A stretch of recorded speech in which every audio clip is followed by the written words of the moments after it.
നമസ്കാരം സുഹൃത്തുക്കളെ, ഞാൻ നിങ്ങളുടെ മിസ്റ്റർ മണി. ഒരു കാലത്ത് നമ്മുടെ നാടിന്റെ നട്ടെല്ലായ കർഷകരുടെ നടുവൊടിഞ്ഞ അവസ്ഥയാണ് ഇപ്പോൾ ഉള്ളത്. വിത്തിറക്കാൻ പണമില്ലാതെ, വളം വാങ്ങാൻ നിവൃത്തിയില്ലാതെ അവർ പലപ്പോഴും കടം വാങ്ങിക്കൂട്ടുന്നു. കാലാവസ്ഥയുടെ മാറ്റങ്ങൾ മൂലം കൃഷി നശിക്കുകയോ അഥവാ വിപണിയിൽ വിലയിടിയുകയോ ചെയ്താൽ ആ കടം പെരുകി ഒരു വലിയ കടക്കെണിയായി മാറും.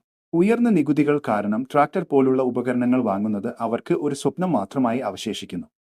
പക്ഷേ സുഹൃത്തുക്കളെ, ആ കാലം മാറുകയാണ്. കാർഷിക മേഖലയ്ക്ക് ഒരു പുത്തൻ ഉണർവ് നൽകാൻ സർക്കാർ നടപ്പിലാക്കിയ GST നിയമത്തിലെ മാറ്റങ്ങൾ നമ്മുടെ കർഷകർക്ക് എങ്ങനെ ഒരു രക്ഷാകവചമാകുന്നു എന്ന് നമുക്ക് വിശദമായി നോക്കാം. പണ്ടൊക്കെ ഒരു ട്രാക്ടറോ പമ്പോ കൊയ്ത്തുയന്ത്രമോ വാങ്ങാൻ ഭീമമായ നികുതി നൽകണമായിരുന്നു. എന്നാൽ പുതിയ GST ഘടനയനുസരിച്ച് ട്രാക്ടറുകൾ, പവർ ഡ്രില്ലറുകൾ, ജലസേചനത്തിനുള്ള മോട്ടോറുകൾ, മറ്റു കാർഷിക യന്ത്രങ്ങൾ എന്നിവയുടെ GST നിരക്ക് കുറച്ചിട്ടുണ്ട്. ഇത് കർഷകൻ ആധുനിക ഉപകരണങ്ങൾ താങ്ങാനാവുന്ന വിലയിൽ ലഭ്യമാക്കുന്നു. ഇതുകൊണ്ടുള്ള പ്രയോജനം എന്താണെന്നു നിങ്ങൾക്ക് സംശയം വന്നേക്കാം. അതായത്, കൃഷിയിൽ യന്ത്രങ്ങൾ വരുന്നതോടെ അധ്വാനഭാരം കുറയുന്നു, സമയം ലാഭിക്കാം, കൃത്യസമയത്ത് പണികൾ തീർത്ത് വിളവ് വർദ്ധിപ്പിക്കാം. ചുരുക്കത്തിൽ പറഞ്ഞാൽ, കുറഞ്ഞ ചെലവിൽ കൂടുതൽ ഉത്പാദനം സാധ്യമാകുന്നു. അതുപോലെ തന്നെ ഒരു വിളയുടെ ഏറ്റവും പ്രധാനപ്പെട്ട അടിസ്ഥാന ഘടകങ്ങളാണ് വളവും കീടനാശിനിയും. രാസവളങ്ങൾ, ജൈവവളങ്ങൾ, ജൈവ കീടനാശിനികൾ എന്നിവയുടെ GST നിരക്കുകൾ വളരെ താഴ്ന്ന നിലയിലാണ് നിലനിർത്തിയിരിക്കുന്നത്.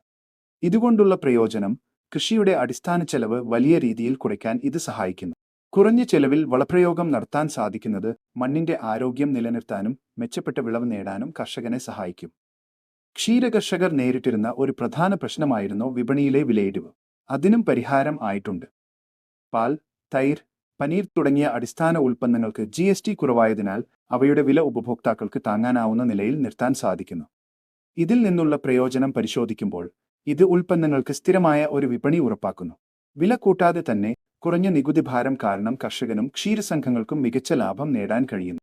ഇത് കൂടുതൽ കർഷകരെ ഈ മേഖലയിലേക്ക് ആകർഷിക്കാനും സഹായിക്കും. ഈ പറഞ്ഞ കാര്യങ്ങൾ കൊണ്ടുള്ള പ്രയോജനങ്ങൾ വളരെയധികമാണ്. കൃഷിക്കാരൻ കടത്തിൽ നിന്ന് മോചനം ലഭിക്കും, കാരണം കൃഷിയുടെ മൊത്തത്തിലുള്ള ചെലവ് കുറയുന്നതോടെ കർഷകൻ കടം വാങ്ങാതെ കൃഷി ഇറക്കാൻ സാധിക്കുന്നു. അതുപോലെ തന്നെ കുറഞ്ഞ ചെലവും മികച്ച വിലയും ലഭിക്കുന്നതോടെ കർഷകന്റെ ലാഭവിഹിതം വർദ്ധിക്കുന്നു. ഈ പണം കൃഷി വികസിപ്പിക്കാനും മികച്ച ജീവിത സൗകര്യങ്ങൾ ഒരുക്കാനും അവർക്ക് ഉപയോഗിക്കാം. ഇതാണ് സുഹൃത്തുക്കളെ, ശരിയായ സാമ്പത്തിക നയങ്ങൾ ഒരു നാടിന്റെ നട്ടെല്ലായ കർഷകന് നൽകുന്ന വലിയ സാമ്പത്തിക സ്വാതന്ത്ര്യം. ഇതുപോലുള്ള വിലപ്പെട്ട സാമ്പത്തിക അറിവുകൾ തുടർന്നും ലഭിക്കുന്നതിനായി നമ്മുടെ ചാനൽ സബ്സ്ക്രൈബ് ചെയ്യാൻ മറക്കരുത്. അതോടൊപ്പം സാമ്പത്തിക വിഷയങ്ങളിൽ നിങ്ങൾക്കുള്ള സംശയങ്ങൾ താഴെ കമന്റായി ചോദിക്കാവുന്നതാണ്. ഞാൻ തീർച്ചയായും ഉത്തരം നൽകുന്നതായിരിക്കും.